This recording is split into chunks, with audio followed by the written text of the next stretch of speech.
column. Open column. Front rank. Keep going. Keep going. Keep going. Second rank. Hold back. Open column means take some space between the first and second rank. Okay. Open column. You got a wheel. Form one line to the left. March. Right here. Okay. Clear the road so people can come in and hear that talk. We'll stand right on the edge. We're going to squat. Don't slip on the grass. 2 steps forward. March. Adjust the line. Shoulder. Fire line. Right about. Stage.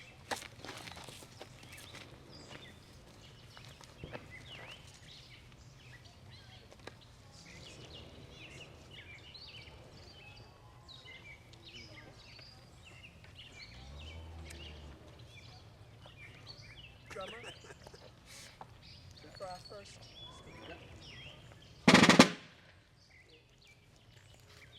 This is the grave of Benjamin Wright.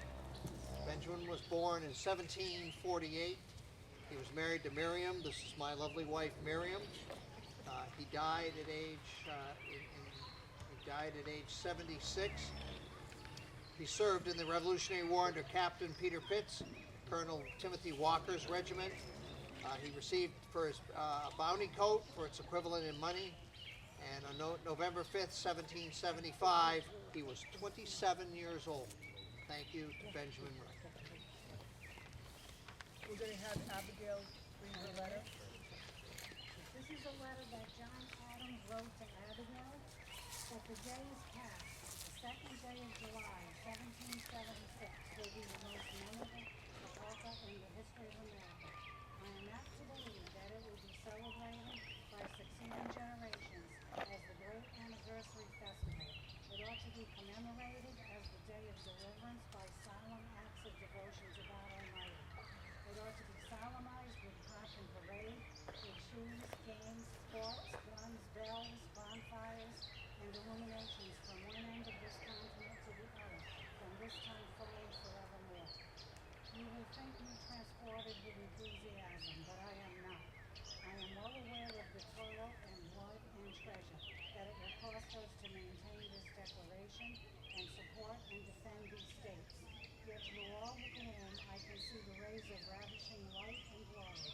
I can see that the end is more than worth all the means, and that posterity will triumph in the day's transaction, even although we should rue it, which I trust in God we shall not. John Adams. Order. On.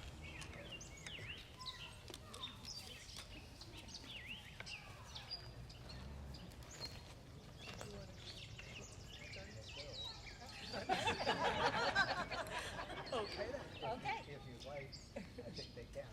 Okay, that would be nice. Volley fire. Shoulder. Fire on. You folks want to clear the firing area? Prime and load. Hammer stalls on. Stalls on. Hammer loaded.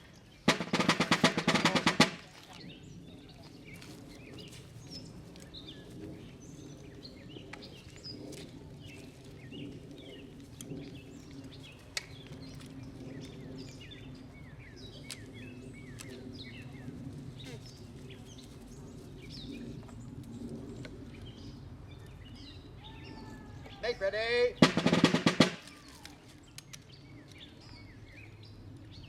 Take aim. Fire. Carry muskets. Shoulder. Fire on. Stephen died on April 10th, 1805, in Dayton, Massachusetts, at the age of 47. And a little bit about his Revolutionary War service. So Captain Andrews was a private in Captain Henry II's company, which was part of Colonel John Hathaway's regiment, serving for 6 days at Rhode Island on an alarm from August 2nd to August 7th in 1780. He was 23. and Stephen was also a seaman and a privateer. He was captured by the British and kept in an English prison until the end of the war. Private Nathaniel Rose, 1757 to 1805. Family. Nathaniel Rose was born in Taunton in 1757. He was the son of Thomas Rose and Prudence Blake. He married Polly Walker of Taunton. He died February 24, 1840 in Dighton at 83 years old. Revolutionary War service. Nathaniel served as a private in Captain James Briggs' company, marching from Dighton on October 2nd, 1777, under Colonel Freeman to Rhode Island. He also served 7 days as a private in Captain Elijah Walker's company, Colonel John Hathaway's regiment, Brigadier General George Godfrey's brigade, marching to Tiverton, Rhode Island during the alarm of August 2nd, 1780. He was 23 years old. This is Captain George Pitts. George Pitts was born August 5th, 1752 in Dighton. He was the eldest son of George Pitts and Elizabeth Brightman. He married Lydia Stetson, daughter of Ebenezer Stetson, on July 22nd, 1780. He died in Dighton on October 31st, 1838, at the age of 86 years old. In 1775, at the age of 23, George was a private in Captain Peter Pitt's company, Colonel Timothy Walker's regiment. He received the bounty coat, or its equivalent in money, in November 5th, 1775. He also served in Captain Henry II's company, Colonel John Hathaway's regiment, in 1780 as the company marched to Rhode Island on an alarm.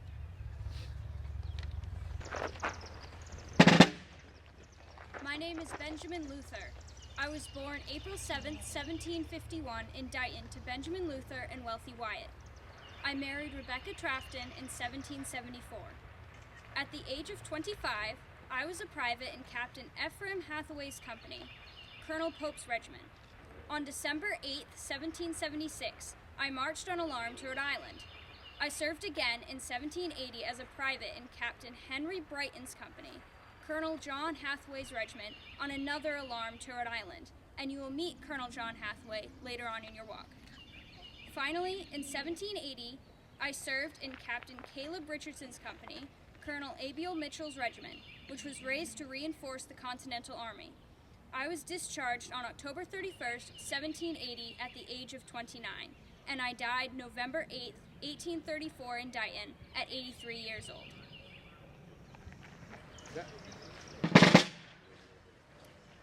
Quartermaster Elkanah Andrews Sr., 1731 to 1787.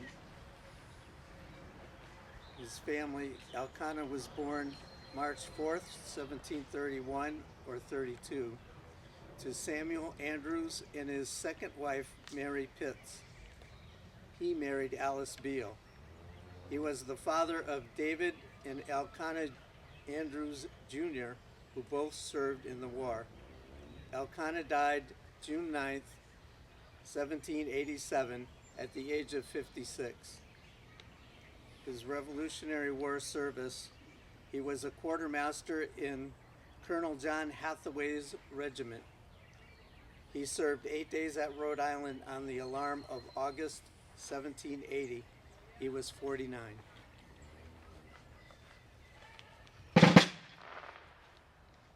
Private Elkanah Andrews Jr., 1760 to 1812. Elkanah Jr. was born February 29, 1760, to Captain Elkanah Andrews Sr. and Alice Beale. He married Elizabeth Talbot on November 23, 1786. He died December 25, 1812, at the age of 52. His Revolutionary War service. Elkanah Jr. was a private in Captain Ephraim Hathaway's company, Colonel Pope's Bristol Company regiment. He served 8 days in Rhode Island on the alarm of December 8, 1776. He reported to camp at Bristol and then marched to Howland's Ferry. He was 16 years old. Elkanah Jr. was also a private in Captain Henry II's company, Colonel John Hathaway's regiment. He served 6 days on alarm at Rhode Island from August 2nd, 1780 to August 7th, 1780, when he was 20. Captain Seth Talbot, 1743 to 1792. Seth was born November 20th, 1743 in Dighton to Joseph Talbot and Ruth Reed. He married Hannah Talbot. Captain Seth Talbot died October 20th, 1792 in Wilmington, North Carolina at the age of 49. His Revolutionary War service. He was first lieutenant in Captain Ephraim Hathaway's company, the 2nd Division of Bristol County, the Regiment of Massachusetts Militia. He was commissioned April 26, 1776. He served on the brig Freedom, commanded by Captain John Clouston from January 1st to July 15th, 1777. He served as captain in Colonel John Hathaway's regiment from March 15th, 1779 to April 15th, 1779, serving 30 days. He also served in Fall River and Little Compton, Rhode Island. He was a lieutenant in Captain Henry II's company, Colonel John Hathaway's regiment, from August 2nd, 1780 to August 7th, 1780. That company marched to Rhode Island on an alarm.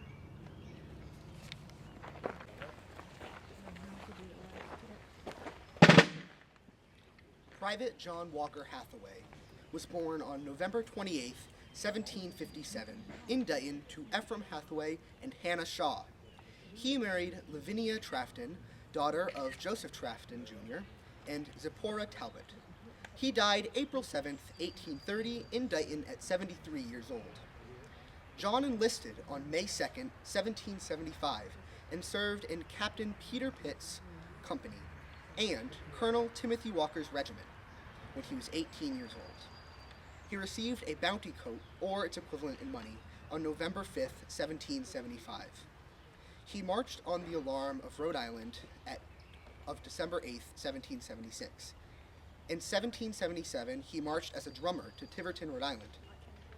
In November 1777, he served under Captain Philip Hathaway's company and Colonel Hosea Wincy's regiment.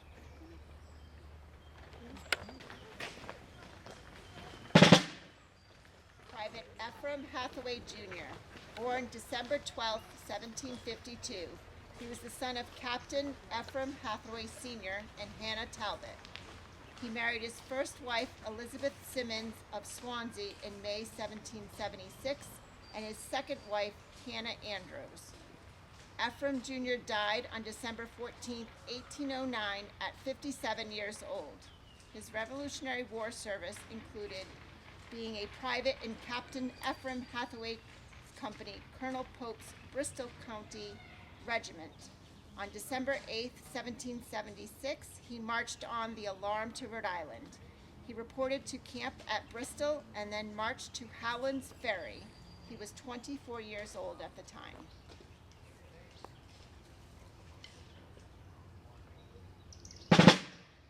Captain Ephraim Hathaway, Sr., 1719 to 1816, born on October 3, 1719. He was the son of Ephraim Hathaway and his wife Anne. He married Hannah Talbot February 19, 1740 in Dighton. Captain Ephraim died on October 6, 1860 at 97 years old. Revolutionary War service. Ephraim served as captain of the 2nd Bristol County Regiment, Massachusetts Militia in 1776. He also served in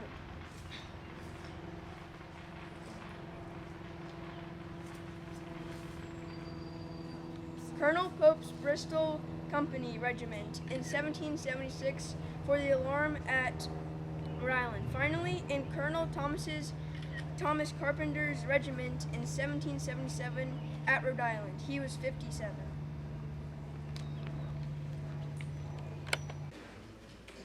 Well, welcome to the Dighton Community Church and our second event for this 250th of America season. We have with us today a very renowned speaker, Ezra Stiles, and he will be reading for you, as he did many years ago, 250 years ago, the Declaration of Independence. So please give a warm welcome to Ezra Stiles.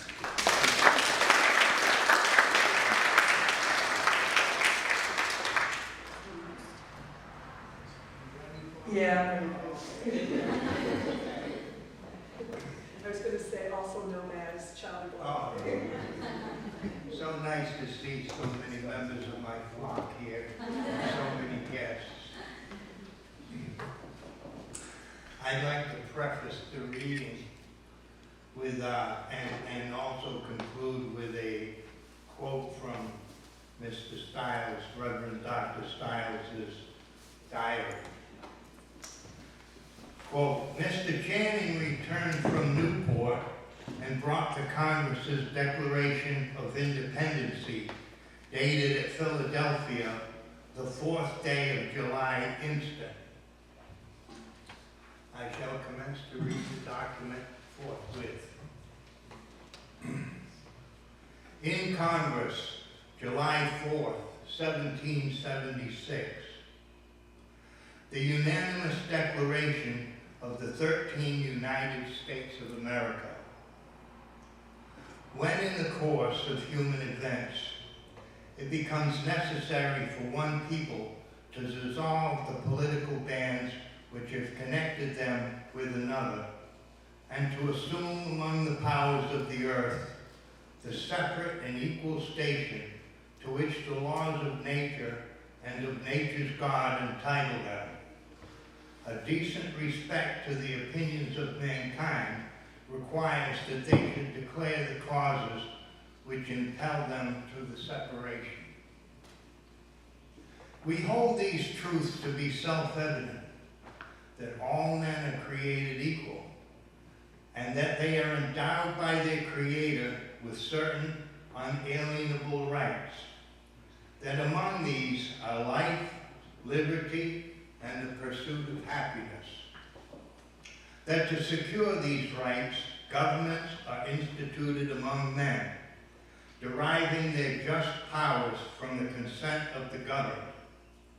That whenever any form of government becomes destructive to these ends, it is the right of the people to alter and abolish it, and to institute new government, laying its foundation on the principles and organizing its powers in such form as to them shall seem most likely to affect their safety and happiness.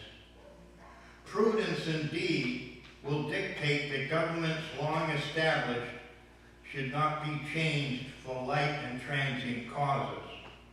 And accordingly, all experience has shown that mankind are more disposed to suffer while evils are sufferable than to right themselves by abolishing the forms to which they are accustomed. But when a long train of abuses and usurpations pursuing invariably, the same object evinces a design to reduce them under absolute despotism, it is their right, it is their duty to throw off such government and provide due guards for their future security. Such has been the patient sufferance of these colonies, and such is now the necessity which constrains them to alter their former systems of government. The history of the present King of Great Britain is a history of repeated injuries and usurpations, all having in direct object the establishment of an absolute tyranny over these states. To prove this, let the facts be submitted to a candid world. He has forbidden his governors to pass laws of immediate and pressing importance, unless suspended in their operation till his assent should be obtained, and when so suspended, he is utterly neglected to attend to them. He has refused to pass other laws for the accommodation of large districts of people, unless those people would relinquish the right of representation in the legislature, a right inestimable to them and formidable to tyrants only. He has called together legislative bodies at places unusual, uncomfortable, and distant from the depository of their public records for the sole purpose of fatiguing them into compliance with his measures. He has dissolved representative houses repeatedly for opposing with manly firmness his invasions on the rights of the people. He has refused for a long time, after such disillusions, to cause others to be elected, whereby the legislative powers, incapable of annihilation, have returned to the people at large for their exercise. The state remaining in the meantime exposed to all dangers of invasion from without and convulsions within. He has endeavored to prevent the population of these states for that purpose obstructing the laws for naturalization of foreigners, refusing to pass others to encourage their migrations hither, and raising the conditions of new appropriations of land. He has obstructed the administration of justice by refusing his assent to laws for establishing judiciary powers. He has made judges dependent on his will alone for the tenure of their offices and the amount and payment of their salaries. He has erected a multitude of new officers and sent hither swarms of officers to harass our people and eat out their substance. He has kept among us in times of peace standing armies without the consent of our legislature. He has affected to render the military independent of and superior to civil power.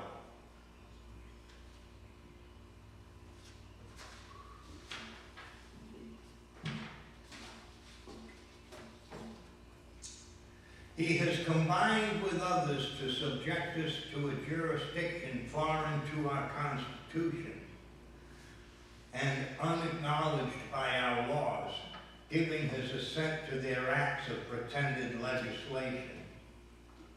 For quartering large bodies of armed troops among us, for protecting them by a mock trial from punishment for any murders which they should commit on the inhabitants of these states, for cutting off our trade with all parts of the world, for imposing taxes on us without our consent, for depriving us in many cases of the benefits of trial by jury, for transporting us beyond seas to be tried for pretended offenses, for abolishing the free system of English laws in the neighboring province, establishing therein an arbitrary government, and enlarging its boundaries so as to render it at once an example and fit instrument for introducing the same absolute rule into these colonies, for taking away our charters, abolishing our most valuable laws, and altering fundamentally the forms of our government, for suspending our own legislatures and declaring themselves invested with the power to legislate for us in all cases whatsoever. He has abdicated government here by declaring us out of his protection and waging war against us. He has plundered our seas, ravaged our coasts, burned our towns, and destroyed the lives of our people. He is at this time transporting large armies of foreign mercenaries to complete the works of death, desolation, and tyranny already begun with circumstances of cruelty and perfidy scarcely paralleled in the most barbarous ages, and totally unworthy of the head of a civilized nation. He has constrained our fellow citizens taken captive on the high seas to bear arms against their country, to become the executioners of their friends and brethren, or to fall themselves by their hands. He has excited domestic insurrections among us and has endeavored to bring on the inhabitants of our frontiers the merciless Indian savages whose known rule of warfare is an undistinguished destruction of all ages, sexes, and conditions.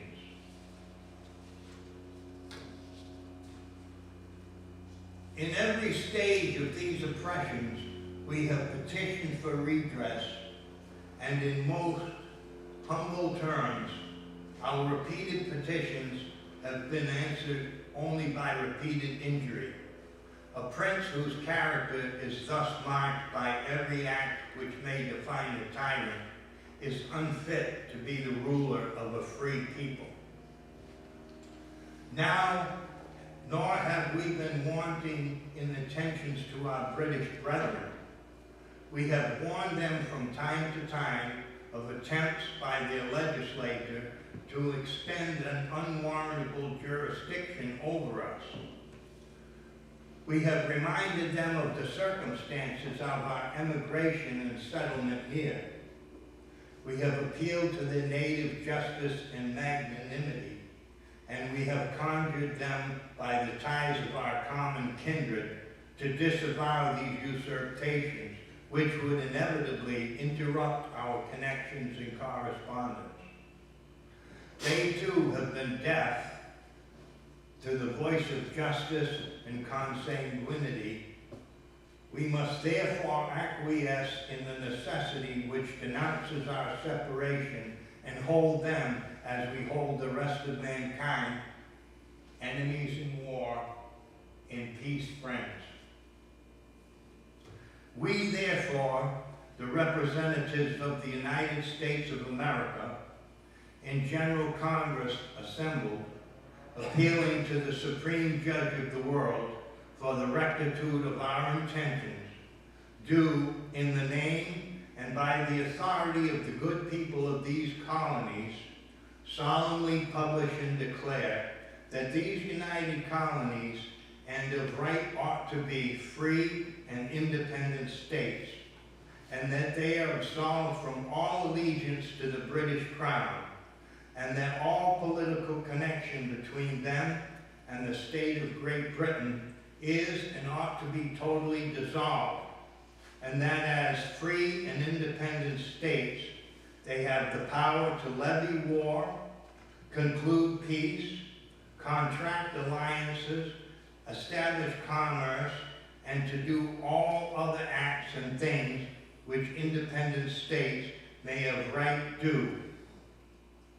And for the support of this declaration, with a firm reliance on the protection of divine providence, we mutually pledge to each other our lives, our fortunes, and our sacred honor.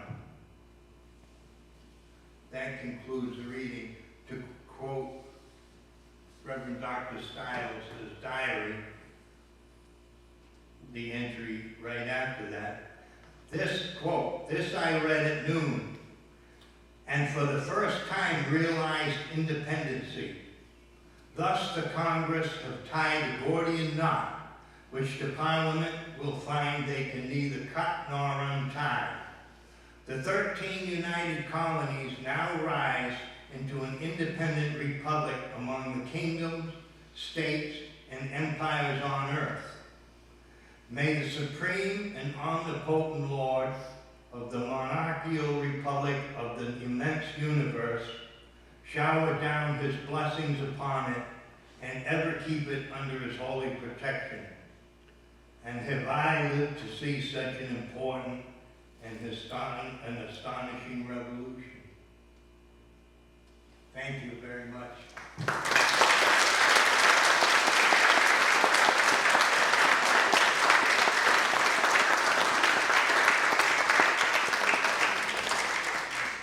Excuse me, I would like all the militia to assemble outside.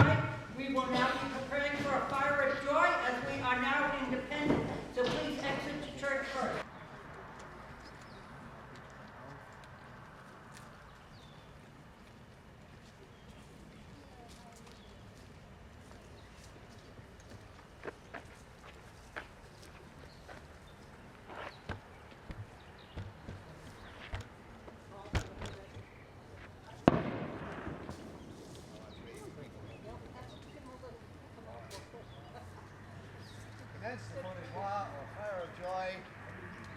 Independent firing from the right to the left. From the right. Make ready. Take aim.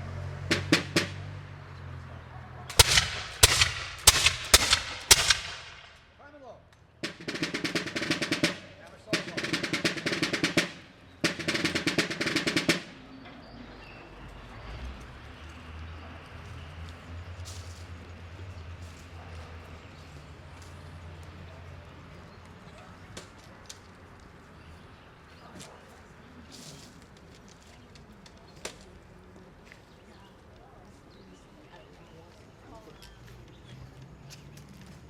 Make ready. From the left to the right. That's firing.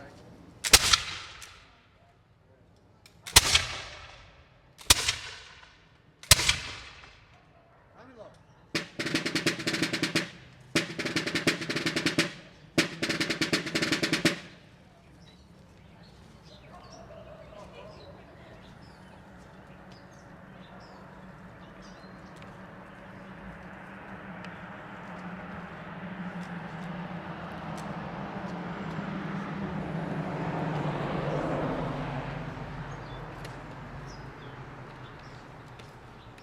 Volley fire. Make ready. Take aim. Fire! Here's ours for independence. Hip hip. Hip hip.